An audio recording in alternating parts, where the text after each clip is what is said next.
Great win, featured game, proud of the way we approached this week in our effort today. A big game because it was this game, and dominant win. I know people are going to ask me about Curt's work. I thought he played really well in the first half. He hit his thumb on I believe a helmet, and the nail kind of came off, and so we'll know more tomorrow, but optimistic. And let me say this. Sean Asbury's play was probably a big play in that game. There were a lot of big plays in that game, but that was a real momentum turning play. So I thought our offensive line did a great job. We dropped our first ball of the year at receiver at the end of the game. And the defense got to a point there where, made it real hard on Nebraska. So good win against a team that's got a good tradition and history that a lot of people thought was a good football team. Zach, up to that from Matt. Curt, between the bye week, national television, pregame show, whatever else, I imagine this could have been the sort of week where distractions became an issue, and yet you guys at least outwardly played maybe as well as you have all year. Just what does it say about this team that it can sort of face a moment like that and meet it so emphatically? Well, it's a veteran team with the right kind of guys, got a good staff. It all starts at the top. I'm not going to let them get complacent, or the coaches either, And I was a maniac in the fourth quarter of this game, a maniac. But we responded. It was a tight game, like I said, and then we broke it open with some key plays. Some of those back shoulder catches got us going, and Curtis, we hit a couple runs, and they couldn't answer the bell in the second. They took it down the field, had a chance really to, make it a game, and Asbury made that big play. I think it was 4th and 8 when he made that big play.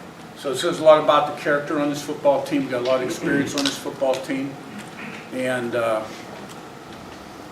enjoy it tonight. But we're the same guys that we were this morning when we woke up, right? We just kind of overcame another challenge. Matt, up to the left from Liz. Hey, Coach. They came in giving up like 85 yards a game, no rushing touchdowns. You guys were well over 200, 5 rushing touchdowns. Just talk about the play, the physicality, your line, and then the way your backs, really took advantage of those opportunities. Yeah, we got some real blue-collar guys up front, coached by a blue-collar guy. Coach Bostad's kind of an old-school line coach. He really, they put a good day's work in. He probably never coached for a guy like me. He gets them off the field like I do. But those guys are really tight, tough guys, and those backs we got, they're all about the same, and they're good players. And then perimeter blocking is important too. The explosive plays happen with great downfield blocking. Liz on your left and Todd. With Tatum coming in, you mentioned your kind of assessment of him was that you always see how plays in practice, but consistency might have been the issue. And he turned a corner kind of in practice the last 2 months. What have you seen from him that he was ready for this moment today when he needed to come in? I mean, he's always been a backup quarterback. And I thought he played well his first opportunity at home. The second opportunity at home was okay. This guy still has to practice better. But it's hard to be the second-string quarterback because you don't get many reps. And, we put a lot of new stuff in the pass game week to week. And then you look at the variables in terms of their coverages and defenses, right?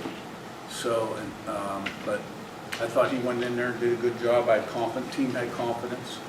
And, I was proud of him. Todd and Seth. Curt, Cherry Jones and Bryson Bonds both got a chance to play a little bit more than we'd seen them before. They both played well. What was the rationale on having them play, and how happy were you with it? Yes, well, Terry Jones started and played most of the game, and Farrell started strong safety this week. And Bryson Bonds went in when Sean Asbury started cramping after the interception. So Terry Jones got a lot of reps at Rover today, and we'll see what the tape looks like. Seth in front and Rick. Curt, you've obviously, since the beginning of the season, been working to build up the atmosphere in the stadium for games, and with the second half of the season in mind. Just how much juice did the crowd give you today, and what was it like kind of seeing an atmosphere like this today? Well, you know, I noticed them, and it was great because it was sold out. Michigan sold out. We got to get Washington sold out still. And there's a lot of excitement. There, you know, a lot of places, which is awesome. And I could tell they were really loud. We did have some people leave, which I understand as the game waned on. You know, we had a pretty big lead. And always on Scott and his crew about in-game entertainment and music selection. In the second half, no. You know, keep winning, people gonna come. And, you know, I felt confident it could happen here like that too, because I had done it at one other place that was very similar to this. Rick, center, third row. Raiola had come into the game, only had 3 interceptions all year. He had 3 picks today. What kind of things did you do to throw him off and get him unsettled? Well, probably some of the, they threw the ball a lot more than they had. And then they got behind, they had to throw the ball more, so he's under pressure. And then he's in some tough down and distance situations, and maybe he's forcing the ball, and he's young. He's a very talented guy. You know, he's young. And we made some nice plays out there. Zach, front right, then Scott. Coach, I know you guys don't like to look at necessarily the outside noise, but to go and do what you guys did offensively against a team that was ranked as one of the better defenses in the conference coming in, what does that say about your offense? I think this says a lot about our team. Now, I know there was a national perception that Nebraska had a pretty legit defense on a national scale, so that opened their eyes, okay? But I think this is a great team. Scott, far left, and Daniel. Curt, your offense plays with a real poise and confidence. Is that something that's developed over the season, or is it something that you saw in the weeks of training camp? No, I think with success comes belief, which comes confidence, which comes success, right? That cycle. And I think you saw that really kind of start against Western Illinois, who wasn't a great team, but we played well. Then we went to UCLA, and I think you just have seen it build off every other week. Daniel, front, and Jim. I want to say that Lawton Ellison averaged almost 9.5 a run. Just what do you feel like with the way that they ran helped them play the way that they ultimately ran today? Well, they probably had some nice holes, and the box count was probably in our favor, which tells me they were probably overplaying the RPOs. So we were handing the ball off and getting it up. Jim in front, and Jack, last one. Curt, your team has been the team that everyone is overlooking or not believing so far up to now, but it seems like it's about to change, and there's going to be a bullseye on your back at some point. There has to be. People have to start believing. What do you think this team needs to do to be able to withstand that? You always talk about staying hungry and humble. Yeah, you guys make that stuff up, right? All we need to do, look, this is the here and now. This is where my feet are, right? And I have to be focused, locked in, learning, and have a great attitude, rub off on other people positively as a teammate, okay? Because an hour from now is a concept. Tomorrow's a concept. It's all concepts. All there is the here and now, right?